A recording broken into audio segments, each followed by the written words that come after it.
Los comentarios y opiniones vertidos en el siguiente programa son de exclusiva responsabilidad de sus coproductores e invitados. Programa clasificación O, de opinión. Categoría A, apto para todo público. Otro relato.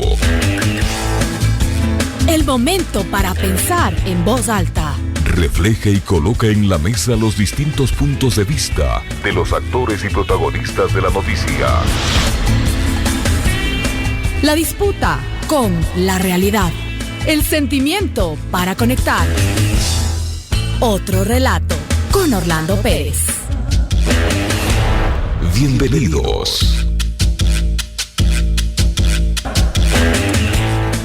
Hola, ¿qué tal? Bienvenidos y bienvenidas a otro relato dominical. En estos días, evidentemente, el debate alrededor de varios temas está candente, coyunturalmente podemos tocarlos, pero hay otros que atraviesan todo el periodo de esta democracia que la tenemos desde hace algunos años, pero que también en los últimos tiempos ha atravesado por algunas dificultades, por algunas definiciones y sobre todo también por algunas tergiversaciones o confusiones de orden ideológico y político. Y eso obviamente está en el tablero y en la discusión para tratarlo. Por eso queremos tratar el tema que está en perspectiva en América Latina, en Europa y en Ecuador. ¿Cuál es el rol de la derecha? ¿Qué rol juega la derecha ecuatoriana? ¿Tiene un proyecto de país la derecha ecuatoriana? ¿Hasta dónde las fuerzas políticas alineadas del centro hacia la derecha efectivamente han pensado, han tenido o han proyectado un cambio en este país en función de sus principios, de sus convicciones y de sus, además, planteos ideológicos y conceptuales? Esta es una pregunta que nos cabe hacernos y sobre la cual vamos a tratar con Pablo Lucio Paredes, un estimado amigo con el cual hemos conversado.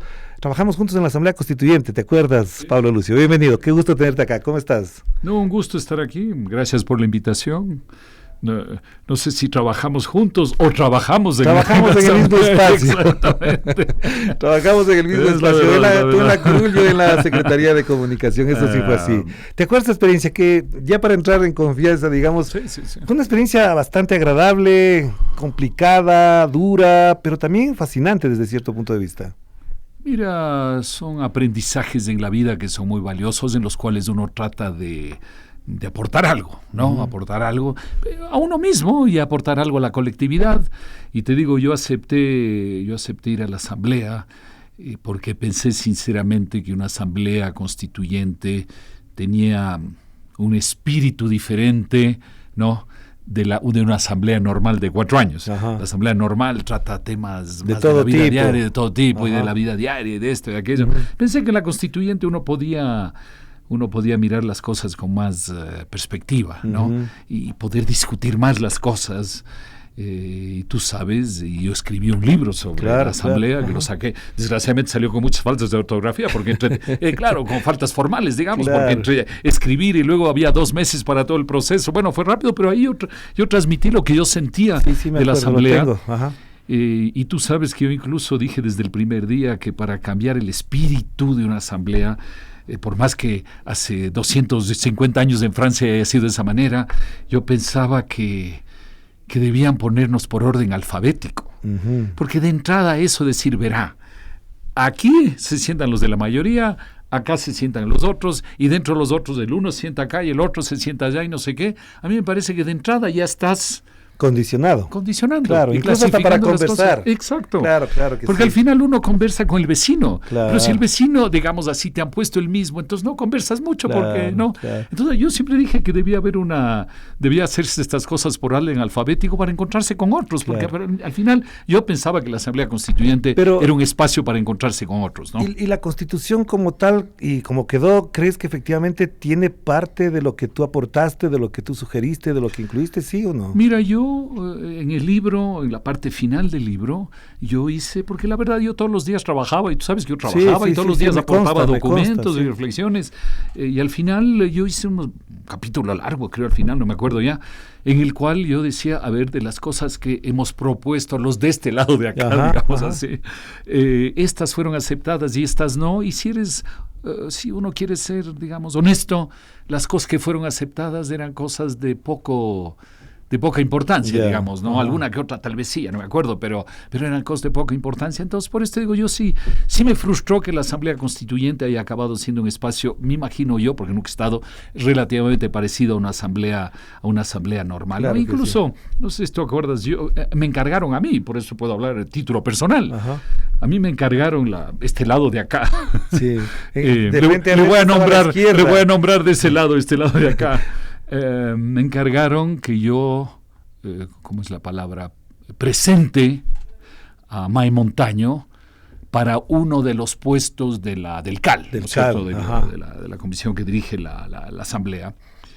Y nos parecía que si alguien de este lado podía ser aceptado, obviamente no iba a ser Pablo Lucio Paredes, por eso no me he presentado. Yo podía entender que no me quieran a mí, pero May me parecía que tenía 1000 cualidades para hacerlo, y es esa visión de decir no le vamos a aceptar, queremos solo tener a los nuestros, y esas cosas a mí me parecen frustrantes, porque si tú te juntas para mirar las cosas del país de otra manera, opiniones, que es una constituyente, entonces pongo una persona de 5, creo que son 5 en los CALs, ¿no?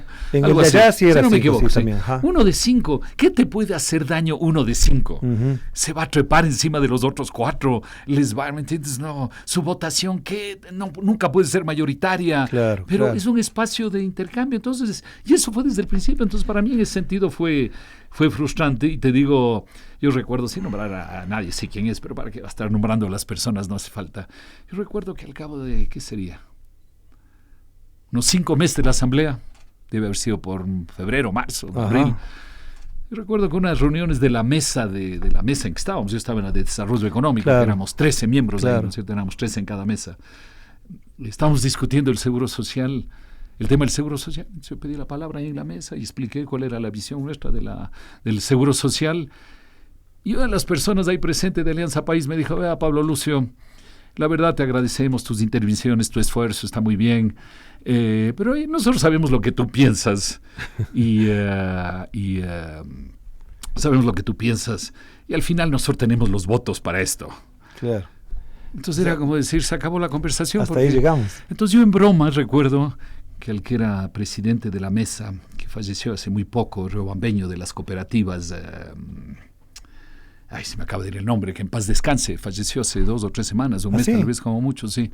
Ahorita se me fue el nombre, qué pena. Pero bueno, yo le dije en broma, en vista de que no podemos discutir el tema, pues que me acaban de decir que más o menos no hace falta oírme porque ya sabemos y ustedes tienen los votos. ¿Qué tal si nos da 2 días de vacaciones entonces? Era una broma. Y me dijeron, 2 días de vacaciones. Pero a ver, volviendo al tema, Pablo. Pero sí, vamos al tema. Sí, vamos al tema porque sí creo que es importante recordar eso, refrescar un poco, intercambiar las opiniones que con respecto al tema hay, y yo también escribí un libro sobre el asunto y obviamente se quedan muchas cosas pendientes de hablar. Pero la pregunta que cabe a propósito de eso es, en esa época se notaba un declive ya muy considerable de la derecha ecuatoriana, es decir, la derecha estaba replegada, relegada, apartada porque no había logrado sumar votos en las urnas, tanto para la elección de Rafael Correa, después para la constituyente y también para la aprobación de la misma constitución en el año 2008. ¿Tú crees que efectivamente ese ciclo de la derecha se ha retomado? ¿Crees que la derecha está de nuevo instalada como protagónica del debate público y de la gestión pública, con argumentos, con soluciones para el país después de estos años del correísmo? Bueno, uno pensaría que instalada está instalada, ¿no? Guillermo Lasso ganó la elección anterior, aunque no duró todo el tiempo. Noboa le reemplazó y ahora ya ganó otra vez. Entonces me imagino que la respuesta es sí. Sin embargo, estoy viendo la pregunta que tú me haces a mí, ¿no es cierto? Porque es el tema de la conversación. ¿Cuál es el proyecto político de la derecha en el Ecuador? ¿No? Es un tema bien interesante y al mismo tiempo así como grandilocuente. Claro. Y ya que la conversación es conmigo, no con otras personas, yo te diría, desde mi punto de vista, primero, que yo no represento a la derecha en el Ecuador, entonces yo no sé cuál es el proyecto político de la derecha en el Ecuador. No sé, vamos a hablar del tema. Solo quiero decirte que yo no represento a nadie, me represento a mí, siempre con la mejor buena fe de tratar de ser útil al país, nada más. Pero no te consideras derecha tampoco. Ese es mi segundo punto. Yo me considero liberal. Liberal. Liberal. clásico. Para la gente, exacto, para la gente que nos oye y que lee todo el tiempo las noticias, no es el liberal americano que es el demócrata de izquierda, es el liberal clásico. Inglés, austríaco. Adam Smith sobre todas las cosas. Pues no. Inglés, austríacos, después con el desarrollo, una serie de cosas. Bueno, yo me considero un liberal clásico, digamos, con todos los defectos que yo pueda tener y los defectos que a mí tiene cualquier sistema y cualquier visión, incluyendo así es. El liberalismo. Yo me considero eso, entonces yo sí te puedo conversar, si tú quieres ahora, podemos conversar de cuál es la visión liberal en el Ecuador. Me permito cambiarle un poco para cambiarle el título. La derecha, vamos a la liberal. Sí, porque yo soy liberal, es una cosa diferente y además yo no puedo hablar de un proyecto, lo que yo puedo hablar de lo que es una visión liberal para una sociedad. Claro. ¿Sí? Pero la pregunta que cabe ahí es, ¿tú crees que efectivamente esta visión liberal, que yo incluso en algunos puntos puedo compartir ideas, visiones, discusiones que ha habido desde el punto de vista teórico? Claro. El periodismo es hijo de un liberalismo, por ejemplo, en esa lógica, eso tengo que reconocerlo y asumirlo como tal. ¿Tiene alguna representación, tiene alguna expresión real en estos momentos en el Ecuador en partidos, organizaciones, personajes? Si tú me preguntas en partidos, probablemente no. Si tú me preguntas en organizaciones, yo te diría que sí. En personas te diría que sí. Una de las organizaciones que yo le tengo mucho aprecio por el gran trabajo que hacen, me refiero al trabajo diario, de tratar de empujar las ideas, que no es fácil, ¿no? No es fácil, y lo hacen diariamente, y lo hacen en la prensa, y lo hacen en los colegios, y lo hacen por aquí, y lo hacen por allá, y escriben leyes, textos de leyes. Sí. Es el Instituto Ecuatoriano de Economía Política, el IEP, en Guayaquil, dirigido por Dora de Ampuero, y una cantidad de chicos jóvenes, de los cuales algunos fueron mis alumnos cuando yo daba clase en la Espola hace, mejor no hablemos del tiempo, hace 20 años, que es una organización liberal y que se reconoce como tal. Y luego hay una serie de grupos, yo no soy muy bueno con los nombres, pero hay una serie de grupos de ¿Tú le ubicarías ahí a Cordes, por ejemplo, también? Hasta cierto punto, sí, por supuesto, pero Cordes tiende un poquito más, o antes tendía más hacia la socialdemocracia, ¿no? La democracia cristiana, en realidad. La democracia cristiana. Pero yo veo una cantidad de grupos. Yo veo, por ejemplo, a un colega mío en la universidad, que yo le tengo mucho aprecio, él es español, Luis de Espinosa Godet. Así es, que es peleador y peleagudo. Pero activo en las redes sociales. Pero es un muchacho de gran talento, y él se reúne con mucha frecuencia con diversos de estos grupos. Yo soy menos reunidor, digamos así, pero entonces veo que hay grupos tal vez pequeños, un poco más grandes, pero hay una efervescencia liberal que yo creo, aquí voy a decir algo que se me acaba de ocurrir, así capaz que no tiene ningún sentido lo que digo, que se me ocurre que si el Ecuador viviera la situación que ha vivido Argentina, quizás el movimiento liberal, igual que Milei en Argentina, pudiera aglutinar a mucho más de esa gente, ¿no? Entonces, y bueno, hay los grupos de derecha, como el propio presidente de la República, y otros que se acercan al liberalismo, no podemos decir que sean liberales, pero se acercan al liberalismo. Tocan cositas de liberalismo, Pero también hay que reconocer que para cualquier tendencia no es lo mismo estar fuera del poder que en el poder. Claro. Lo sabemos. Pero a ver, ahí sí apelo a tu memoria histórica, a tus estudios, tu trabajo académico también. La derecha en el Ecuador ha tenido grandes representantes, es decir, ha tenido insignes representantes que han tenido una postura y han tenido una relevancia en el debate público, incluso desde el conocimiento, desde la cátedra. Por ejemplo, Galo Plaza, que me parece que es un liberal importante que tuvo este país, Camilo Ponce, por ejemplo, también. Pero yo no veo ahora figuras así políticas, hablando en términos absolutamente políticas, por dos razones. La primera, porque no se autodefinen, no se les nota ni en su discurso, ni en su relato. Y por otro lado, porque se ha calado tan profundamente eso de que no soy de izquierda ni soy de derecha. Es decir, como que con eso se libran de toda culpa. Y no veo a alguien que diga, vean, yo soy liberal, soy de derecha y me asumo como tal. No, es que no es lo mismo decir soy liberal y soy de derecha. Por eso, pero yo sí digo con mucha claridad, yo soy liberal. Y si queremos, conversamos para ilustrar a la gente cuáles son los principios fundamentales del liberalismo. Separando, liberal es una cosa. Por ejemplo, Febres Cordero se asumía como representante de la derecha ecuatoriana. Y no hay duda alguna que él era un representante de la derecha. ¿Era liberal? Y no era liberal. Exactamente. Entonces, digo, después de Febres Cordero, a mí no se me ocurre otro. de derecha. Sí, y por eso liberal. tú me preguntaste hace un rato. Hay representantes políticos del liberalismo ecuatoriano y puedo estar equivocado, pero siento en general que no. Ajá. No. Pero tú crees que efectivamente tampoco porque no se asumen, porque no se forman, porque no se preparan, porque no tienen ese pensamiento más ilustrado No, respecto. yo te digo, hay mucha gente hoy, y en particular en Guayaquil, alrededor del IE, mucha gente que lo dice francamente. Una Gabriela Calderón, por ejemplo, es dice verdad. francamente, yo soy liberal, Alberto Acosta, Burneo. hijo, Ajá, claro. etcétera. O sea, es gente que dice, yo soy liberal y defiendo ideas liberales, yo mismo lo hago. Lo que pasa es que en general es cierto, no estamos presentes en la arena política, estamos presentes en la arena, digamos así, de las ideas. Claro. Para ponerlo de esa manera, ¿no? Y sobre todo porque estos personajes a los que tú mencionas y gente que está alrededor de esto, se hace, expresa, se exhibe en los editoriales o en las conferencias, pero no precisamente en el debate político clásico, es decir, participar políticamente. No, yo estoy de acuerdo, eso te digo, no veo esa participación política. ¿Y por qué pasa eso?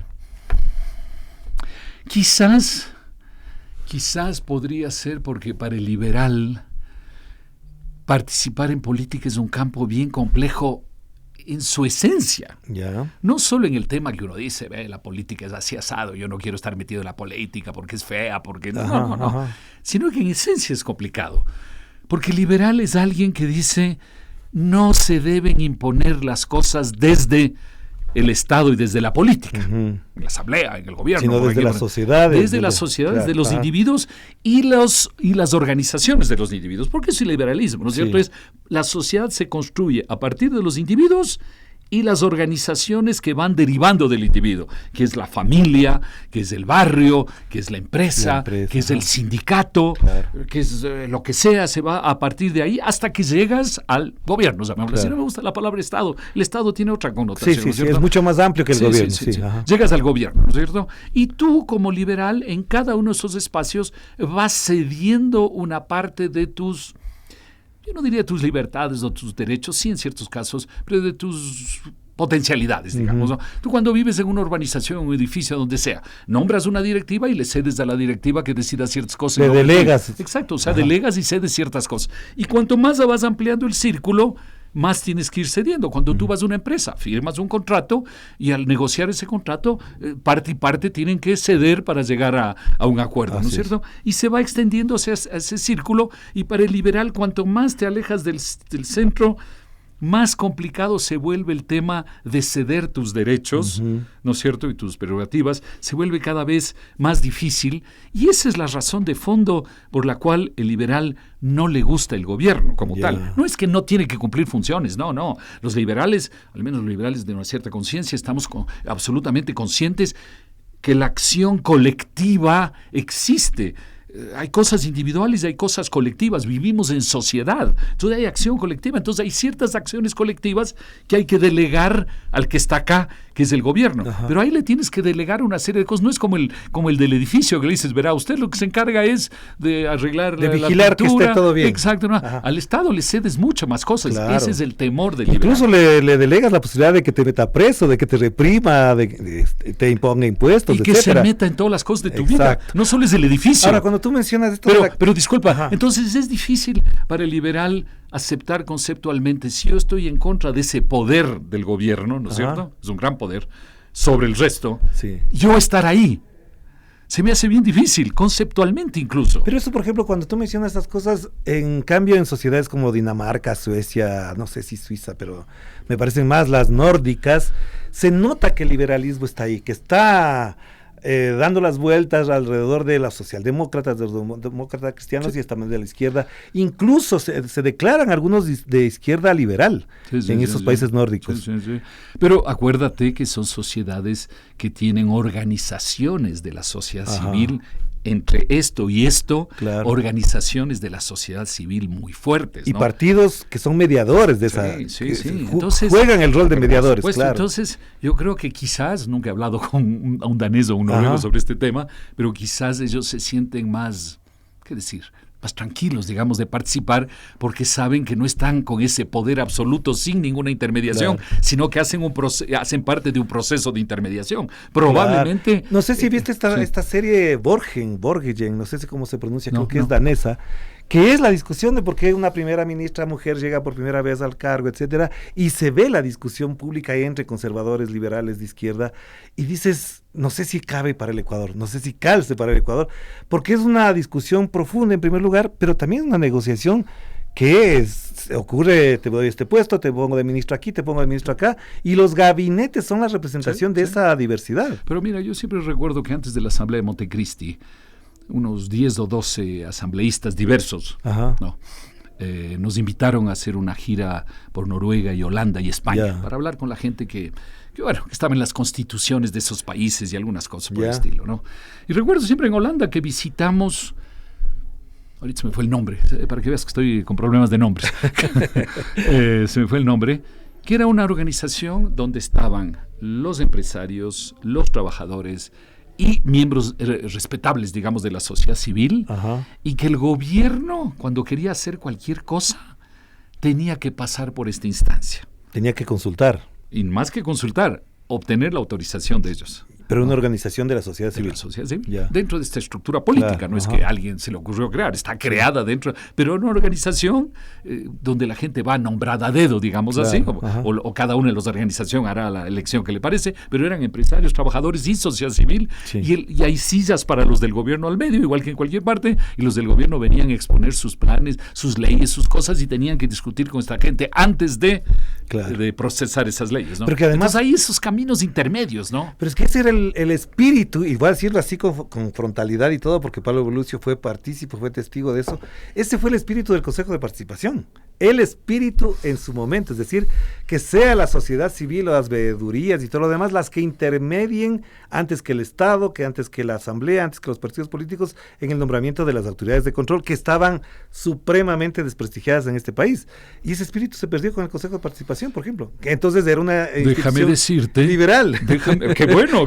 Me hubieran dicho eso hace 10 años, hace 15 años. Es que yo la veía así, te lo digo. Pero eso te iba a decir, capaz que tú la veías así. Claro. Pero yo te aseguro, Orlando, que había otros que lo veían de otra manera y lo veían como un espacio para yo designar a esos. ¿Cuántos son? ¿7, 5? Lo que sea. Bueno. 7, claro. 7. Yo voy a designar esos 7 y con eso tengo amarrado los principales cargos. Te aseguro que hay gente, tú no lo viste así, pero es que había concursos, veedurías. Yo te aseguro que hay gente que lo vio. Mérito, no sé cuántas cosas había. Hay gente que lo vio de esa manera, te aseguro, y por eso se acabó convirtiendo. Claro. Y se acabó convirtiendo. Por eso te decía, el espíritu al principio era ese, que existiera un espacio, qué bueno. no del gobierno, no de la asamblea, no de los partidos, sino de la sociedad civil, y bueno, ya sabemos en qué terminó. Mira, tú que estás en los medios, es el mismo espíritu que debería haber en los medios públicos. Exacto. ¿O no? Sí. Que debería ser no el del gobierno. Sí. ¿Y en el Ecuador qué acaba siendo? Pero fíjate que ese era un gran debate, cuando yo dirigía el diario El Telégrafo, era parte del gran debate que tenía, no con los periodistas, sino con el propio gobierno. Buena parte de la discusión con el gobierno, con los ministros, era, en gran medida decía, esto es un medio público, señores. No es el medio de gobierno, no dice claro, el gobierno, entonces discutíamos por qué está aquí, por qué está el uno acá, y claro, algunos no entendían, y yo les decía, no, si ahí tiene que haber más gente. Ponía un editorialista, el editorialista decía, no, es que me van a hablar mal del gobierno, pero le digo si es un medio público. Pero bueno, también es parte de la práctica política del Ecuador. Pero tú mismo recuerda que en la Asamblea no estabas tan liberal en el manejo de la comunicación en la Asamblea. Así que me alegro que hayas encontrarnos en una nueva Asamblea, pues. Exactamente. Estaremos más cerca, más liberal. Y que tenía una pregunta sobre la posibilidad de una nueva Asamblea y creo que ya se va desvaneciendo con esto que estamos hablando. Porque la otra cosa que quería preguntarte es ¿hasta dónde lo que estamos viviendo en el Ecuador, desde Lenín Moreno para acá, con todo lo que implicó Lenín Moreno, la derecha, ya no los liberales, se han ido desgastando en el ejercicio del poder porque no tienen un proyecto que ilusione a la gente? Para bien y para mal, yo no digo que esto sea definitorio ni nada, cada vez que hay elecciones, esa derecha compite casi a pie juntillas con la Revolución Ciudadana. Y en caso de Lasso gana con 4 puntos. El caso de Noboa con Luisa González la primera vez con 3 y pico de puntos. Y ahora igualmente. Con bastante, la segunda vuelta fue bastante. Pero bueno, hay dudas ahí, que hay reclamos, ya, veamos eso. No quieres hablar de la tinta mágica, ¿no? No quiero hablar todavía de eso. Pero te digo, es que la disputa no le alcanza a la derecha para seducir al electorado, para decir, ahí me siento representado y por lo tanto, más bien lo que pasó en la última vez es que gente que votó porque no vuelve el correísmo, no porque esté Noboa. ¿Por qué pasa eso? Mira, tú has dicho algo que sí me parece muy importante de resaltar, porque a veces hay gente que cree que eso no es importante, que es la ilusión. Así es, claro. Es decir, parte de la sociedad es el imaginario que tenemos, el imaginario individual, el imaginario colectivo. Claro. Es parte de eso, por supuesto. Es parte de la sustancia de las religiones. El más allá. Por supuesto. Claro. Todo eso es fundamental. Y las instituciones, en el sentido de institución, en el sentido social, que no es simplemente una organización, sino formas de funcionamiento y de interacción en una sociedad, las instituciones importantes requieren un relato, ¿no? El amigo que se ha vuelto famoso en los últimos años con sus libros a nivel internacional, Harari, claro. Insiste muchísimo en el tema del relato. Sí, el último libro a mí me encantó, me movilizó un montón de ideas que yo no les había Los libros de él están, todos los libros en el fondo tienen una línea que es... Y es muy liberal. Las sociedades, sí, claro. Muy liberal. Las sociedades tienen un tema fundamental que las une, que es el relato, lo que tienes en la mente. Él dice, el dinero no solo es la política monetaria, ¿no? El Banco Central, la dolarización. Es una ilusión, es una... Exactamente, claro. Es que yo tengo un billete, me hace que no vale pensar, nada. Sí. Me hace pensar en algo, ¿qué me puedo comprar con esto? ¿Y por qué confío además? Es un tema de confianza, ¿por qué confío en algo que no vale nada? ¿No? Pero volviendo entonces al tema. Entonces volviendo, yo te decía que sí me parece, y quizás a veces la gente en el liberalismo o en la derecha, no sé, se olvidan de eso, que hay que generar un imaginario positivo. Sí, detrás del imaginario tienen que venir acciones concretas, sin lugar a dudas, porque si no el imaginario se queda en nada. Claro. Pero es muy importante y yo creo que a veces ese es un defecto de ese lado, digamos así, para no volver a repetir el liberalismo o la derecha de ese lado, es que se cree que solo hay que hablar de cosas muy concretas, ¿no es cierto? Claro. Es decir, voy a hacer esto, pero también hay que hablar de lo que tú decías, generar esa esperanza. Ahora yo no sé si Noboa no lo genera, ¿no? Me da la impresión que sí genera un poco más. Algo ¿no? genera. Sí, él se ha creado alrededor de un imaginario, sí. Pero, por ejemplo, yo digo, ¿hasta dónde Guillermo Lasso defraudó a esa misma derecha? Él tenía un instituto, no me acuerdo cómo se llamaba, de libertad. Estamos con problemas de memoria, ¿no? Estamos por ahí mismo. Él tenía un instituto de pensamiento, tenía gente contratada, creo que estaba incluso Gabriela Calderón entre ellos también, alguna gente que yo decía, bueno, con ellos se puede discutir en esos niveles, y ellos propusieron un proyecto para el país. Había un proyecto. Pero cuando llega al otro día ese proyecto se cayó. O sea, no aplicó ni la cuarta parte. Pero sí fue, hay que reconocer los méritos de las cosas, sí fue un experimento casi anormal en el Ecuador, no digo anormal, pero casi, de haber tenido durante años esta gente joven trabajando en los proyectos, a mí se me fue el nombre a mí, trabajando en proyectos, trabajando en la seguridad social, trabajando en esto, trabajando en aquello, como tú dices, un proyecto, una visión, ¿no? Y que era más bien liberal, sin lugar a dudas. Sí, pero no se aplicó. Pero bueno, al menos fue un intento político interesante. Porque yo dije, en el discurso voy a encontrar la respuesta. En el discurso ya desaparecieron muchas cosas. Pero te quiero decir, en las leyes desaparecieron. Fue un intento interesante en el Ecuador, porque no era tan común, digamos. Entonces fue un intento interesante durante años de mantener, incluso Guillermo Lasso lo tenía, creo, antes de lanzarse a la política. Claro, ya se había preparado para eso. Pero, por ejemplo, ¿tú crees que una derecha como la chilena, por ejemplo, que en su momento con el propio Sebastián Piñera y otros, que eran referente para el Ecuador, para la gente de izquierda, perdón, de liberal, de derecha, un Sebastián Piñera tenía unas ideas sobre el país, las concretaron, es decir, tenían un neoliberalismo súper claro, no se hacían bolas de defenderlo, aplicaban medidas, es decir, ellos tenían claro el proyecto, pero en cambio aquí como que juegan a que somos neoliberales, pero no lo hacemos. Bueno, primero ya acabamos de mezclar 3 palabras, ¿no es cierto? Liberal, clásico, derecha y neoliberal. Ya empezamos a mezclar las palabras, pero bueno. No. Por ahí vamos, pero por ahí vamos. Es que es la confusión que hay también. Sí, la confusión es cierto. ¿No? Y la izquierda ha tenido una gran habilidad en generar esa confusión también, francamente. Sí. Pero nuevamente, yo quisiera que estamos conversando, pero estamos indirectamente conversando con la gente Claro, siempre, ¿no? claro. La conversación es... Y nos pondrán los comentarios. Nosotros ahí. somos un pretexto, es para conversar con la gente. La gente tal vez diga, a ver, bueno, están ahí dándole vueltas al liberalismo, ¿qué mismo sería una visión liberal? Ajá. Entonces me digo, a ver, pensando así, no, yo digo, a ver, y partiendo de lo que te dije hace un rato, ya dejemos eso de lado, hay que generar un imaginario positivo, de esperanza, de caminar, Ajá. de creer que se puede, de que no hace falta que abandones el Ecuador, sino que te quedes en el Ecuador. Todo eso hay que hacerlo. Ya está ahí, que trabajes. Ya estamos claros, eso hay que hacerlo. Ya. Fuera de eso, cosas concretas. Por ejemplo, se me ocurre que una visión liberal en materia del petróleo sería que los ciudadanos, las familias, las personas, seamos dueños, accionistas de Petroecuador. Por eso dueños de Petroecuador o del sector petrolero, llamémosle así. Yo estoy de acuerdo con eso. Deberíamos ser. Alguna vez se discutió eso y decía, todos deberíamos tener una acción en Petroecuador. Sí. Y los rendimientos de Petroecuador se distribuirían para los accionistas, que somos todos los ecuatorianos. Absolutamente. Tú con un ingreso, yo con otro, y un ciudadano de otra provincia con otro ingreso recibe el mismo. Exacto. Entonces, para la gente pobre, proporcionalmente recibe más. Entonces también hay un lado social, digamos, al tema, ¿no es cierto? Ajá. Ahora, eso es una idea liberal muy clara. Yo lo he mencionado muchas veces, nunca he filtrado, nunca hemos logrado empujar esa idea. Te ha faltado más medios para... Sí. Voy a venir con más frecuencia acá. Para conversar. Tampoco exageres, pero con más frecuencia. Esa es la idea, la visión liberal. Ahora, hay que estar conscientes que esa visión, el rato que se convierte en el mundo real, sí genera dificultades.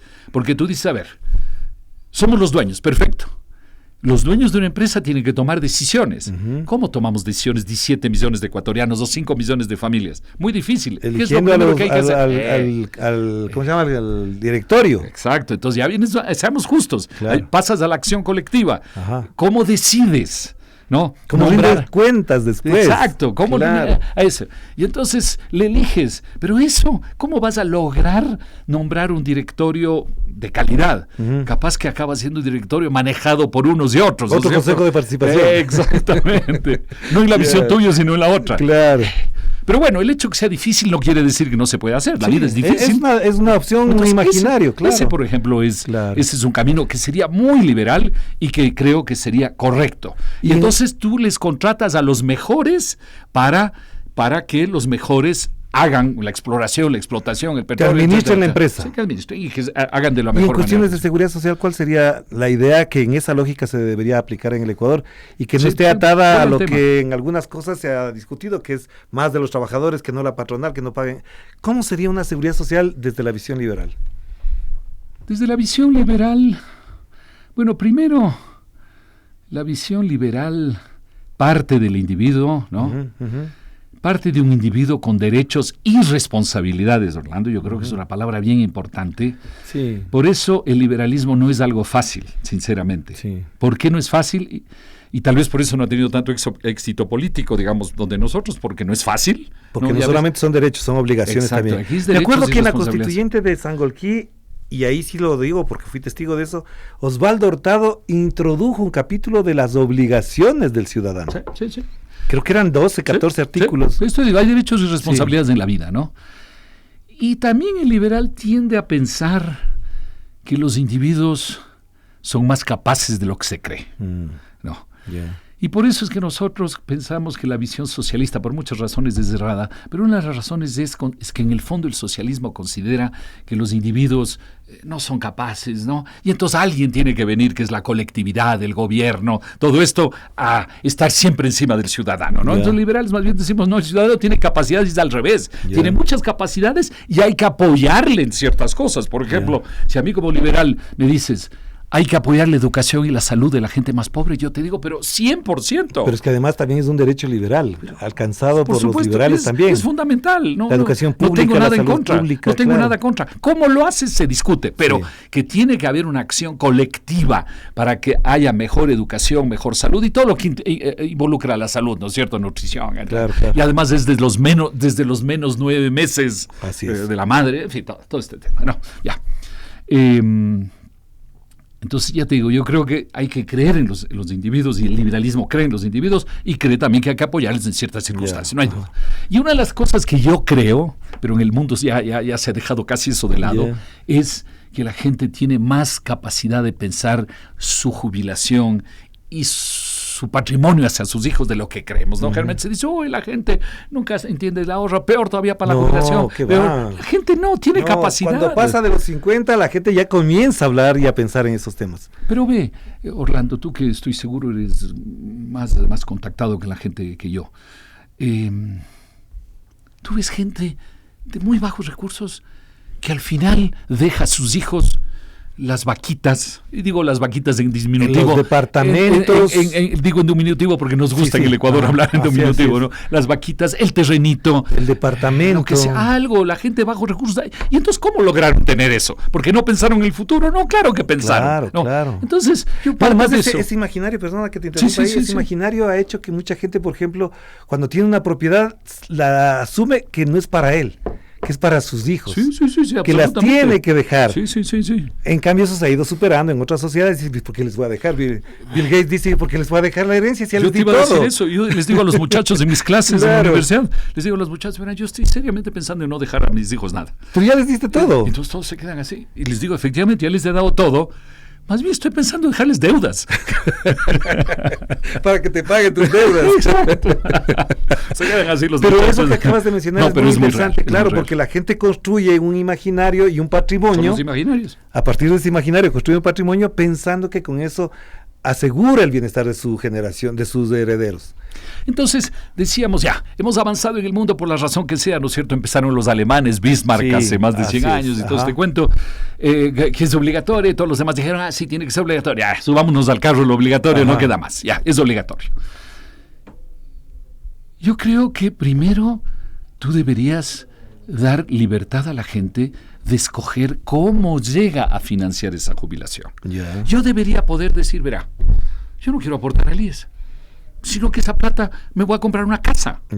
Y entonces cuando me jubile tengo la casa, ya sea para vivir o para venderla y con eso financiar mi jubilación. Entonces, nuevamente, vemos, es el tema de dejar que la gente en primera instancia pueda escoger, porque la gente no es tonta. Pero tú dices por lo que la ley establece la obligatoriedad. Claro que tú tienes que aportar el 10% al seguro, pero los que están empleados. Sí, yo sé. Claro. Pero lo que yo te digo es, deberíamos tener un sistema que le permita a la gente con más flexibilidad y libertad, la gente decir, sí, yo estoy pensando en la jubilación, pero bueno, ya que usted me obliga, yo lo voy a hacer de esta manera, y no tengo que pasar solo por el IES. Tengo 10,000 alternativas más en la vida que yo mismo puedo escoger. Es que yo te planteaba el tema de la seguridad social porque se abrió ese debate con el señor Peña, que le acaban de renunciar, creo hace unos días, le acaban de renunciar, y yo decía, está bien que lo plantee, pero no lo diga como una declaración de prensa, debatamos el tema, porque sí me parece que es complejo, pero ahí viene lo de la visión.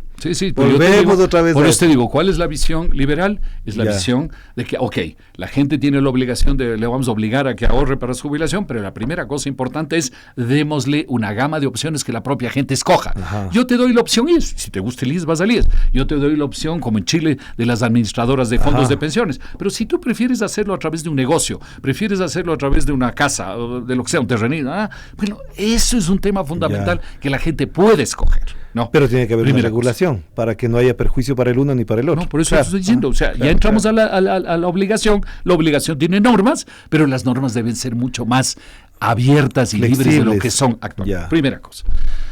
Y entonces dentro de eso entra el tema de que tú puedes aportar a un fondo, puedes aportar a un ahorro, lo que sea.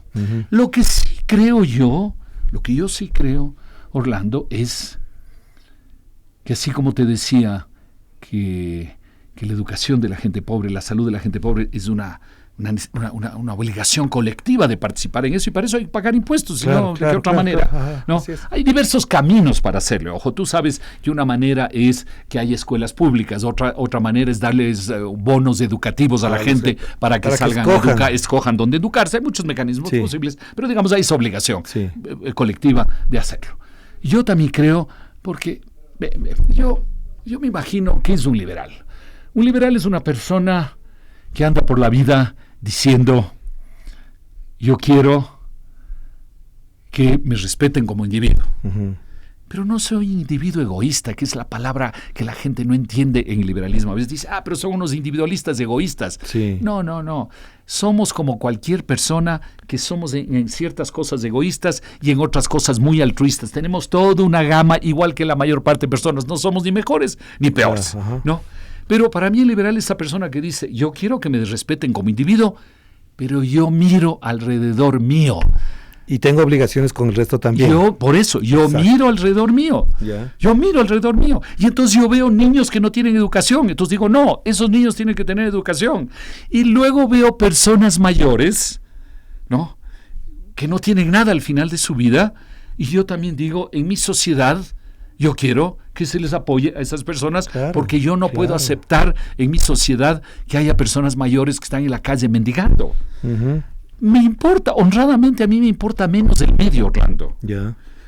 O Sí, sea, no te es decía- el fin en este caso. O sea, quiero decir, te decía los niños, ¿no es cierto? Sí. Acá las personas mayores, al medio, la edad al medio, yo digo, bueno, ahí sí, si ya les diste una mejor educación, una mejor salud, bueno, puedes esperar que la gente se la juegue, Claro. ¿no es Pero, cierto? a ver, no quiero dejar de tocar un tema que además ha estado en el debate continental, con los libros del AGE, con discusiones en foros, y es que la gente se ha ido derechizando desde el lugar común. No me gusta, pero para entendernos es que incluso los pobres, en un aspiracional muy extraño, apuestan por la derecha porque imaginan que mañana podrían ser como Daniel Noboa. A Es los cierto. 35 años tener una fortuna, casarse con una mujer linda y tener unas 4 o 5 empresas a su disposición. ¿Crees que esa es la... No hemos llegado a una parte de eso. Algo sí, pero no a... Sí, pero te digo- la mujer linda me refiero que sí, pero el resto no. Pero está ese imaginario considerado como... ¿Crees que efectivamente va por ahí? A ver, déjame terminar sobre el tema de la seguridad social. Ajá. Entonces te decía que yo sí creo que dentro de ese sistema de seguridad social donde la gente debe poder manejar con mucho más libertad cómo llega la jubilación, así se les imponga una obligación, es que tiene que haber un aporte de todos para que esas Para ese personas objetivo, pobres, sí. yo no Sí. quiero ver en mi sociedad viejitos mendigando en la calle porque no Claro. tienen nada. No me parece Así correcto es. en mi sociedad. Así, estoy de acuerdo, Ok, ahora, completamente. yendo a lo que tú dices.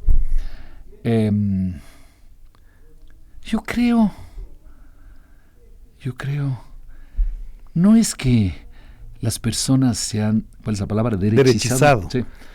O sea, han conservadurizado. No. Yo creo que las personas más bien son liberales y se han izquierdizado. Ya, Yo creo que la esencia de las personas es liberal. ya. Las personas están dispuestas a jugarse en la vida. Las personas saben que las cosas no caen del cielo. Las personas saben que hay que esforzarse, que hay que ahorrar, que invertir, que hay que caminar, que uno debe escoger su camino en la vida. E incluso las personas de menos posibilidades, que uno dice, ¿y cuál es la libertad de una persona muy pobre? La libertad es que tiene una o dos opciones, no tendrá 100, Ya. pero tiene una o dos opciones. Entonces, yo creo que la gente en su esencia es liberal. ¿Y por qué es que se ha izquierdizado? Porque yo creo que la evolución del mundo, que ha sido más bien izquierdista, digamos, les ha llevado a decir, sí, yo no creo en los milagros, pero de repente Puede el pasar. gobernante me dice que me va a regalar no sé qué, entonces que me regale. Ya. ¿Sí? O yo voy a votar por él porque me está diciendo que me va a regalar no sé Que qué. me va a resolver los problemas. Y De la peor. manera más fácil. Sí, exactamente, Ya, te exacto. entiendo, claro, Entonces, claro. en ese sentido, yo Ya. siempre he estado convencido que la gente es liberal y más bien las tendencias de la vida política le han llevado a izquierdizarse y entonces a pensar que hay en la vida colectiva lo que no hay en la vida diaria. Ujú. La gente sabe en la vida diaria que hay que caminar de Que cierta es manera. duro vivir Sí. la vida Pero diaria. cuando mira la vida colectiva dice, ¿por qué no? Pues, Ah. ¿por qué no hacerle más fácil? Eso es Yo creo- interesante. yo creo eso más bien. Esa es una gran... Y para cerrar, porque se nos fue volando el ¿en tiempo. serio? Qué bestia, caramba. se nos fue volando el tiempo. La otra es el elemento cultura, o sea, la revolución cultural, dicen unos, la defensa de la cultura. Laje, te mencionaba este autor argentino que habla de estos temas, el propio Harari habla del tema de la cultura, la tecnología, las redes sociales. ¿Han cambiado el imaginario desde la perspectiva liberal? ¿Crees que efectivamente se retoma de nuevo lo que a principios del siglo XIX, principios del XX también ya se discutía de cuál es el rol del ser humano, de la iglesia, del Estado, en función de sociedades cambiantes y vertiginosas además? Sí, mira, yo creo que hay cambios profundos. El mismo Harari habla de liberalismo, recuerda, no sé si es en el primero o en el segundo libro, por ahí. En algunos, Homo Sapiens creo que habla. Sí. Él dice que el liberalismo no tiene futuro, porque con las nuevas tecnologías, como el liberalismo se basa en la libre decisión, ¿no es cierto? Pero ya no hay libre decisión. Exacto, y todas las nuevas tecnologías nos condicionan. Sí. Mira, la verdad es que siempre el ser humano está condicionado. O sea, no podemos pensar que las decisiones libres nuestras son 100% libres. No hay absoluta. Siempre, claro, probablemente en la época de las cavernas también estabas condicionado. Por las circunstancias. Claro, por las circunstancias. Entonces yo creo que la esencia no ha cambiado. No. Yo no tengo duda de que antes, hoy y en el futuro seguirá habiendo un debate entre los que creemos que el centro de la sociedad somos los individuos y a partir de ahí vamos creando la colectividad. Te insisto, yo no soy de los liberales que creen que, por ejemplo, llegar al gobierno no tiene sentido, que el gobierno solo es... Pero también ahí cabe la pregunta, las sociedades son suma de individuos. Es creación de los individuos, que no es creación, sí. Eso incluso, es bastante liberal, sí, claro. Pero ahí te hago la última pregunta. Tú sabes que hay, incluso en economía, hay teoremas que te dicen que no hay cómo sumar las preferencias individuales, ¿no es cierto? Claro. Entonces no se suman, se va construyendo. Claro. ¿No? Y entonces quería decirte que siempre va a haber esta oposición, los que creemos que la sociedad se construye a partir del individuo y los que creen que la sociedad se construye a partir de la colectividad hacia los individuos. O desde el Estado hacia los individuos. Pero es que casi inevitablemente cuando tú dices se construye a partir de la colectividad, esa colectividad tiene que estar representada por alguien que se llama gobierno. Claro. Para terminar, una pregunta que tenía que haberte hecho desde el principio, se me va quedando porque además ha sido agradable conversar de este tema. Las élites quiteñas se consideraban liberales y progres, más socialdemócratas. Y ahora algunos debates que escucho, más que en medios de comunicación, sino en conversaciones con amigos, es que las élites quiteñas han ido perdiendo terreno desde hace algún tiempo acá, y ese espíritu liberal que estaba incluso en gente de izquierda, demócrata cristiana, socialdemócrata, en la izquierda democrática, en la ADP, en el Partido Socialista, prácticamente están como arrinconados. ¿Tú qué crees? ¿Tú qué hablas con todos ellos? ¿Qué piensas? Sí, yo no hablo, yo hablo menos de lo que tú crees, no soy tan sociable. Pero tienes más clases. Yo sé. Estoy bromeando un poco. Mira, yo veo en el mundo empresarial quiteño, que es el que más veo, también veo Guayaquil, pero la verdad, como yo pasé 8 años en el SPOL en Guayaquil, entonces tengo un cierto contacto en Guayaquil, pero veo más en Quito. Yo veo toda una cantidad de empresarios, no sé cuántos, pero una cantidad no despreciable de empresarios, que no son mercantilistas, que no son de esa derecha que quiere hacer negocio con el amigo, enriquecerse y hacer negocio con el amigo. Estás en el gobierno es para hacer negocio con el amigo y todas estas cosas, ¿no? ¿Qué es lo que llamamos la derecha mercantilista, o que quiere proteccionismo para sus negocios? Y es para el otro no, que el otro compita, pero yo no, yo sí quiero ventajas. Yo veo como un espíritu liberal bien interesante de querer hacer cosas que no están en la política. Por lo mismo que no están en la discusión política. Como hablamos al principio, no están en la discusión política, pero en el medio empresarial es gente con una visión liberal valiosa, y como te decía, una visión de derechos y responsabilidades. Es una visión que no es fácil, ¿no? Ser liberal no es fácil. Y con esos elementos que yo te he agregado, que a mí me parecen fundamentales de liberal, que es mirar alrededor. Que es mirar alrededor. A tu sociedad, es decir, querer aportar para construir una mejor sociedad, porque vivimos en una sociedad donde queremos estar mejor, no solo yo, sino los otros también. ¿No? Entonces yo sí veo eso en grupos empresariales. Ojalá tengamos otra oportunidad para hablar de eso. Encantado. Te agradezco muchísimo, Pablo. Un gustazo. Qué gusto ha sido de verdad un gusto conversar contigo. Un gran gusto nivel, para mí además, también. Me encanta para mí también. Gracias a ustedes por acompañarnos en esta conversación con Pablo Lucio Paredes a propósito de esto que está en el debate, que no necesariamente público ni de los medios de comunicación, es las corrientes políticas de nuestro país. Ahora hemos hablado de liberalismo, ojalá mañana podamos hablar ya estrictamente de la derecha ecuatoriana y particularmente de la derecha quiteña. Así que ha sido un placer conversar con Pablo Lucio Paredes, y a ustedes también agradecerles por los comentarios y los mensajes. Cuídense mucho, que la pasen bien. Chao.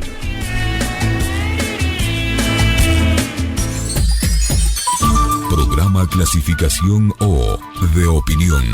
Categoría A.